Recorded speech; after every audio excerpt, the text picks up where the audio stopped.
नमस्कार दोस्तों, स्वागत है आपका आपके अपने YouTube चैनल पे। आज हम लोग जीएस पॉइंटर के तहत आधुनिक भारत के इतिहास में भारतीय राष्ट्रीय कांग्रेस के बारे में पढ़ेंगे। तो चलिए शुरू करते हैं। इसमें पहला पॉइंट दिया है, भारतीय राष्ट्रीय कांग्रेस की स्थापना की थी A.O. ह्यूम ने। भारतीय राष्ट्रीय कांग्रेस की स्थापना की थी A.O. ह्यूम ने। भारतीय राष्ट्रीय कांग्रेस के संस्थापक थे एक असैनिक सेवक। भारतीय राष्ट्रीय कांग्रेस के संस्थापक थे एक असैनिक सेवक। आगे देखते हैं दोस्तों। भारतीय राष्ट्रीय कांग्रेस की स्थापना हुई 1850 ईस्वी में। भारतीय राष्ट्रीय कांग्रेस की स्थापना हुई 1850 ईस्वी में। आगे देखते हैं दोस्तों। भारतीय राष्ट्रीय कांग्रेस के प्रथम अधिवेशन में भाग लेने वाले प्रतिनिधियों की संख्या थी 72। भारतीय राष्ट्रीय कांग्रेस के प्रथम अधिवेशन में भाग लेने वाले प्रतिनिधियों की संख्या थी 72। आगे देखते हैं दोस्तों। भारतीय राष्ट्रीय कांग्रेस का प्रथम अधिवेशन हुआ था बम्बई में। भारतीय राष्ट्रीय कांग्रेस का प्रथम अधिवेशन हुआ था बम्बई में। भारतीय राष्ट्रीय कांग्रेस के पहले अध्यक्ष थे WC बनर्जी। भारतीय राष्ट्रीय कांग्रेस के पहले अध्यक्ष थे WC बनर्जी। आगे देखते हैं दोस्तों। भारतीय राष्ट्रीय कांग्रेस के द्वितीय मुस्लिम अध्यक्ष थे रहीमतुल्लाह मोहम्मद सयानी। भारतीय राष्ट्रीय कांग्रेस के द्वितीय मुस्लिम अध्यक्ष थे रहीमतुल्लाह मोहम्मद सयानी और पहले थे बदरुद्दीन तैयबजी। आगे देखते हैं दोस्तों। भारतीय राष्ट्रीय कांग्रेस का 1885 ईस्वी में महासचिव था A.O. ह्यूम। भारतीय राष्ट्रीय कांग्रेस का 1885 में महासचिव था A.O. ह्यूम। आगे देखते हैं दोस्तों। भारतीय राष्ट्रीय कांग्रेस की स्थापना के समय भारत का वायसराय था लॉर्ड डफरिन। भारतीय राष्ट्रीय कांग्रेस की स्थापना के समय भारत का वायसराय था लॉर्ड डफरिन। आगे देखते हैं दोस्तों। कांग्रेस को सूक्ष्मदर्शी अल्पसंख्यक जनता का प्रतिनिधि बताते हुए उसका मजाक उड़ाया था लॉर्ड डफरिन ने। कांग्रेस को सूक्ष्मदर्शी अल्पसंख्यक जनता का प्रतिनिधि बताते हुए उसका मजाक उड़ाया था लॉर्ड डफरिन ने। आगे देखते हैं दोस्तों। दादा भाई नौरोजी, जी सुब्रमण्यम अय्यर, जस्टिस रनाडे तथा सुरेंद्रनाथ बनर्जी में से भारतीय राष्ट्रीय कांग्रेस के स्थापना अधिवेशन में उपस्थित नहीं था सुरेंद्रनाथ बनर्जी। दादा भाई नौरोजी, जी सुब्रमण्यम अय्यर, जस्टिस रनाडे तथा सुरेंद्रनाथ बनर्जी में से भारतीय राष्ट्रीय कांग्रेस के स्थापना अधिवेशन में उपस्थित नहीं था सुरेंद्रनाथ बनर्जी। आगे देखते हैं दोस्तों। भारतीय राष्ट्रीय कांग्रेस के दूसरे अधिवेशन की अध्यक्षता की थी दादा भाई नौरोजी ने।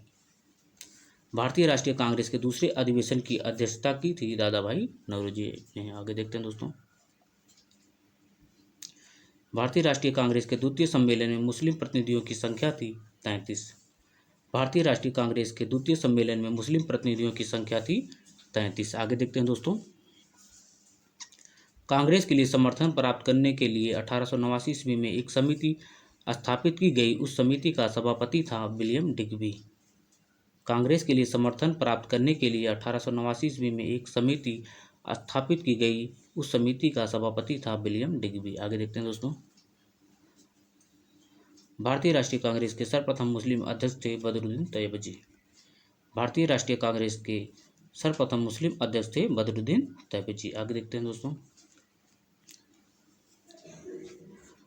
1885 ईस्वी में WC बनर्जी द्वारा इंगित भारतीय राष्ट्रीय कांग्रेस के उद्देश्य थे देश के हितों की रक्षा करने वाले भारतीयों के बीच संपर्क और मित्रता बढ़ाना, देशवासियों के बीच जाति, संप्रदाय तथा प्रांतीय पक्षपातों की भावना को दूर करके उनमें राष्ट्रीय एकता की भावना को विकसित करना, भारत के सभी वर्गों एवं समुदायों को एकत्रित करके उनमें एक राष्ट्र की भावना उत्पन्न करना, यह निर्धारित करना कि आगामी वर्षों में भारतीय लोकहित के लिए किस दशा में और किस आधार पर कार्य करें। एक बार फिर से देखते हैं। 1885 ईस्वी में WC बनर्जी द्वारा इंगित भारतीय राष्ट्रीय कांग्रेस के उद्देश्य थे देश के हितों की रक्षा करने वाले भारतीयों के बीच संपर्क और मित्रता बढ़ाना, देशवासियों के बीच जाति, संप्रदाय, प्रांतीय पक्षपातों की भावना को दूर करके उनमें राष्ट्रीय एकता की भावना को विकसित करना, भारत के सभी वर्गों एवं समुदायों को एकत्रित करके उनमें एक राष्ट्र की भावना उत्पन्न करना, यह निर्धारित करना कि आगामी वर्षों में भारतीय लोकहित के लिए किस दिशा में और किस आधार पर कार्य करें। आगे देखते हैं दोस्तों। भारतीय राष्ट्रीय कांग्रेस का प्रथम निर्वाचित यूरोपीय अध्यक्ष था जॉर्ज ह्यूले। भारतीय राष्ट्रीय कांग्रेस का प्रथम निर्वाचित यूरोपीय अध्यक्ष था जॉर्ज ह्यूले। या 1888 ईस्वी में इलाहाबाद अधिवेशन की अध्यक्षता किया था। आगे देखते हैं दोस्तों। फिरोज शाह मेहता, हकीम अजमल खान, खान अब्दुल गफ्फार खान तथा सर सैयद अहमद में से वह जो भारतीय राष्ट्रीय कांग्रेस से कभी संबद्ध नहीं रहे, सर सैयद अहमद। फिरोज शाह मेहता, हकीम अजमल खान, खान अब्दुल गफ्फार खान तथा सर सैयद अहमद में से वह जो भारतीय राष्ट्रीय कांग्रेस से कभी संबद्ध नहीं रहे, सर सैयद अहमद। आगे देखते हैं दोस्तों। लाला लाजपत राय, एनी बेसेंट, मोतीलाल नेहरू तथा बाल गंगाधर तिलक में से वह जो भारतीय राष्ट्रीय कांग्रेस का अध्यक्ष कभी नहीं चुना जा सका, बाल गंगाधर तिलक। लाला लाजपत राय, एनी बेसेंट, मोतीलाल नेहरू तथा बाल गंगाधर तिलक में से वह जो भारतीय राष्ट्रीय कांग्रेस का अध्यक्ष कभी नहीं चुना जा सका, बाल गंगाधर तिलक। आगे देखते हैं दोस्तों। लाल, बाल और पाल त्रिगुट का व्यक्ति जो भारतीय राष्ट्रीय कांग्रेस का अध्यक्ष हुआ, लाला लाजपत राय। लाल, बाल और पाल त्रिगुट का व्यक्ति जो भारतीय राष्ट्रीय कांग्रेस का अध्यक्ष हुआ, लाला लाजपत राय। आगे देखते हैं दोस्तों। सुचेता कृपलानी, अरोड़ा आसफ अली, एनी बेसेंट तथा विजय लक्ष्मी पंडित में से भारतीय कांग्रेस की अध्यक्ष रही एनी बेसेंट।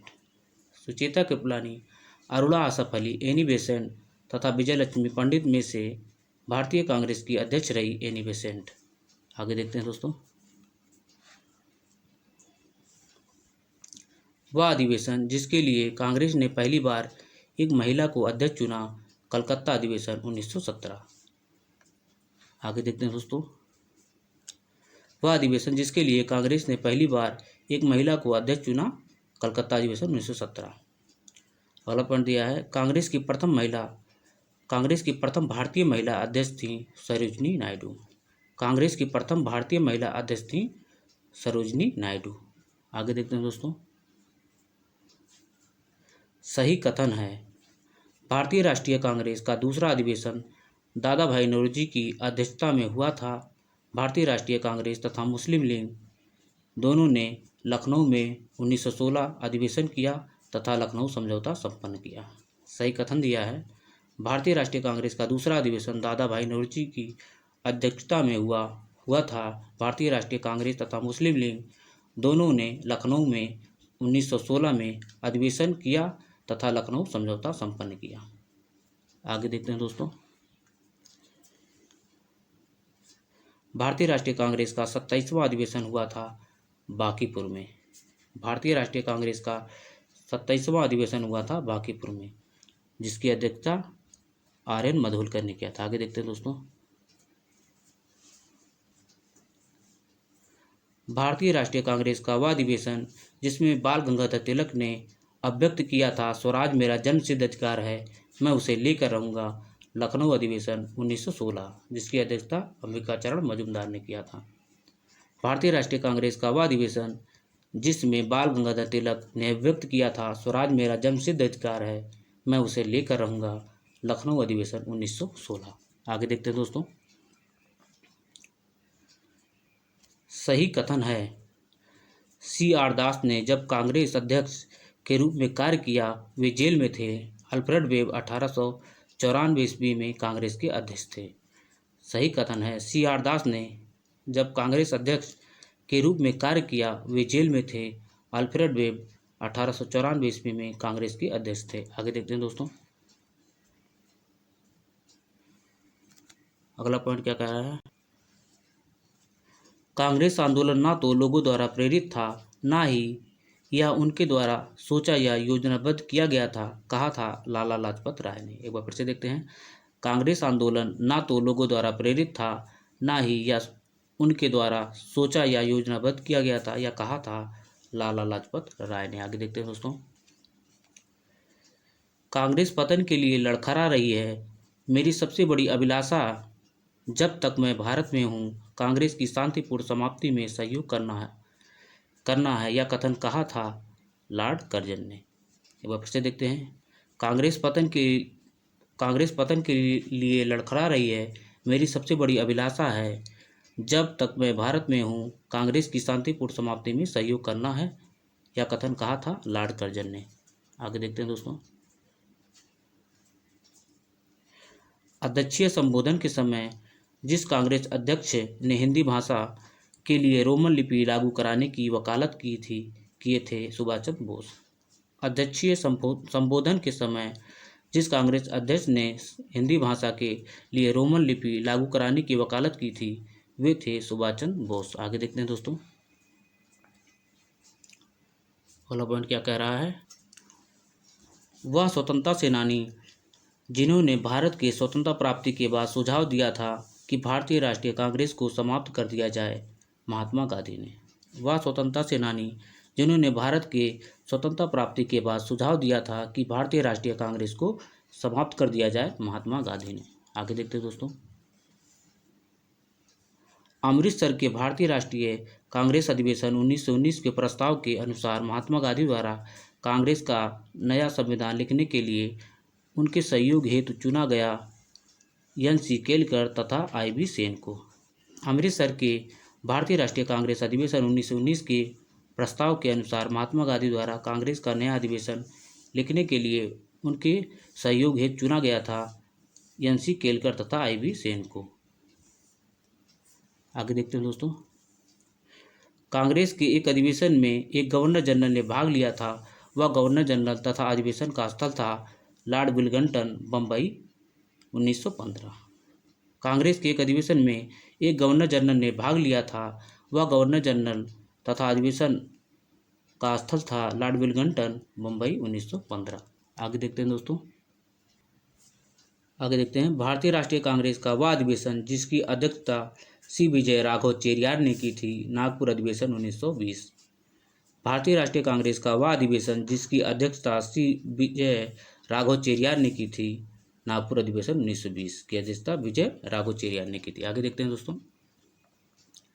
कांग्रेस ने पहली बार भारतीय रियासतों के प्रति अपनी नीति घोषित की थी, नागपुर अधिवेशन में। कांग्रेस ने पहली बार भारतीय रियासतों के प्रति अपनी नीति घोषित की थी, नागपुर अधिवेशन में। आगे देखते हैं दोस्तों। सही कथन दिया है। कांग्रेस के नागपुर सत्र 1920 के पश्चात प्रांतीय कांग्रेस समितियों का गठन भाषीय आधार पर किया गया था। वर्ष 1948 में कांग्रेस ने भाषीय आधार पर प्रांतों के गठन की मांग को अस्वीकार कर दिया। सत्य कथन है। कांग्रेस के नागपुर सत्र 1920 के पश्चात प्रांतीय कांग्रेस समितियों का गठन भाषाई आधार पर किया गया था। वर्ष 1948 में कांग्रेस ने भाषाई आधार पर प्रांतों के गठन की मांग को अस्वीकार कर दिया। आगे देखते हैं दोस्तों। 1922 में गया के इंडियन नेशनल कांग्रेस के अधिवेशन के अध्यक्ष थे चित्तरंजन दास। 1922 में गया के इंडियन नेशनल कांग्रेस के अधिवेशन के अध्यक्ष थे चित्तरंजन दास। आगे देखते हैं दोस्तों। 1932 में अखिल भारतीय हरिजन सेवक संघ की स्थापना की M.K. गांधी ने। 1932 में अखिल भारतीय हरिजन सेवक संघ की स्थापना की M.K. गांधी ने। आगे देखते हैं दोस्तों। भारतीय राष्ट्रीय कांग्रेस के अध्यक्षों का सही क्रम है महात्मा गांधी, श्रीमती सरोजिनी नायडू, जवाहरलाल नेहरू, वल्लभ भाई पटेल। भारतीय राष्ट्रीय कांग्रेस के अध्यक्षों का सही क्रम है महात्मा गांधी, श्रीमती सरोजिनी नायडू, जवाहरलाल नेहरू, वल्लभ भाई पटेल। आगे देखते हैं दोस्तों। भारतीय राष्ट्रीय कांग्रेस का एकमात्र अधिवेशन जिसकी अध्यक्षता महात्मा गांधी द्वारा की गई थी, बेलगांव अधिवेशन 1924। भारतीय राष्ट्रीय कांग्रेस का एकमात्र अधिवेशन जिसकी अध्यक्षता महात्मा गांधी द्वारा की गई थी, बेलगांव अधिवेशन 1924। आगे देखते हैं दोस्तों। सही सुमेलन है। इधर अध्यक्ष दिया है, इधर भारतीय राष्ट्रीय कांग्रेस की सभाओं के स्थान। मोतीलाल नेहरू अमृतसर 1919। मोतीलाल नेहरू अमृतसर 1919। सरोजिनी नायडू कानपुर 1925।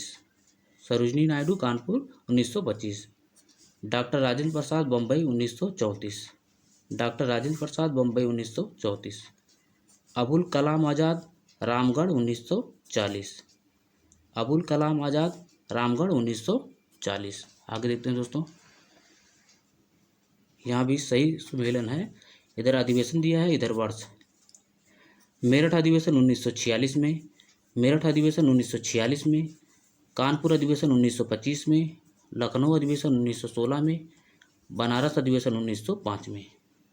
वह फिर से देखते हैं, मेरठ अधिवेशन 1946 में, कानपुर अधिवेशन 1925 में, लखनऊ अधिवेशन 1916 में, बनारस अधिवेशन 1905 में। आगे देखते हैं दोस्तों, अगला पॉइंट दिया है, भारतीय राष्ट्रीय कांग्रेस का वह अधिवेशन जिसमें जवाहरलाल नेहरू ने समाजवाद को भारत की समस्याओं को हल करने की कुंजी बताया, लखनऊ अधिवेशन में। भारतीय राष्ट्रीय कांग्रेस का वह अधिवेशन जिसमें जवाहरलाल नेहरू ने समाजवाद को भारत की समस्याओं को हल करने की कुंजी बताया, लखनऊ अधिवेशन में। आगे देखते हैं दोस्तों, वर्ष 1938 के भारतीय राष्ट्रीय कांग्रेस के हरिपुरा अधिवेशन की अध्यक्षता की थी सुभाष चंद्र बोस ने। वर्ष 1938 के भारतीय राष्ट्रीय कांग्रेस के हरिपुरा अधिवेशन की अध्यक्षता की थी सुभाष चंद्र बोस ने। आगे देखते हैं दोस्तों, अगला पॉइंट दिया है, जवाहरलाल नेहरू, अबुल कलाम आज़ाद, आनंद मोहन बोस तथा भूपेंद्र नाथ बोस में से वह जो सबसे कम आयु में भारतीय राष्ट्रीय कांग्रेस का अध्यक्ष बना, अबुल कलाम आज़ाद। जवाहरलाल नेहरू, अबुल कलाम आज़ाद, आनंद मोहन बोस तथा भूपेंद्र नाथ बोस में से वह जो सबसे कम आयु में भारतीय राष्ट्रीय कांग्रेस का अध्यक्ष बना, अबुल कलाम आज़ाद। आगे देखते हैं दोस्तों, सही सुमेलित है कांग्रेस अध्यक्ष अधिवेशन स्थान, डॉक्टर M.A. अंसारी मद्रास, पुरुषोत्तम दास टंडन नासिक, सरोजनी नायडू कानपुर, सुभाष चंद्र बोस हरिपुरा। एक बार फिर से देखते हैं, डॉक्टर M.A. अंसारी मद्रास, पुरुषोत्तम दास टंडन नासिक, सरोजनी नायडू कानपुर, सुभाष चंद्र बोस हरिपुरा। आगे देखते हैं दोस्तों, अगला पॉइंट दिया है, लगातार 6 वर्ष तक भारतीय राष्ट्रीय कांग्रेस के अध्यक्ष थे अबुल कलाम आज़ाद। लगातार 6 वर्ष तक भारतीय राष्ट्रीय कांग्रेस के अध्यक्ष थे अबुल कलाम आज़ाद। आगे देखते हैं दोस्तों, अगला पॉइंट दिया है, जब भारत स्वतंत्र हुआ उस समय कांग्रेस के अध्यक्ष थे JB कृपलानी। जब भारत स्वतंत्र हुआ उस समय कांग्रेस के अध्यक्ष थे JB कृपलानी। आगे देखते हैं दोस्तों, जन गण मन पहली बार गाया गया था भारतीय राष्ट्रीय कांग्रेस के कलकत्ता अधिवेशन 1911 में। जन गण मन पहली बार गाया गया था भारतीय राष्ट्रीय कांग्रेस के कलकत्ता अधिवेशन 1911 में। आगे देखते हैं दोस्तों, भारतीय राष्ट्रीय कांग्रेस का अंतिम अधिवेशन जिसमें बाल गंगाधर तिलक ने भाग लिया था, अमृतसर अधिवेशन 1919 में। भारतीय राष्ट्रीय कांग्रेस का अंतिम अधिवेशन जिसमें बाल गंगाधर तिलक ने भाग लिया था, अमृतसर अधिवेशन 1919 में। दोस्तों यही चैप्टर एंड होता है। अगर आपको वीडियो अच्छा लगा हो तो वीडियो को लाइक तथा चैनल को सब्सक्राइब कर दें और अपने दोस्तों में शेयर कर दें। जय हिंद दोस्तों।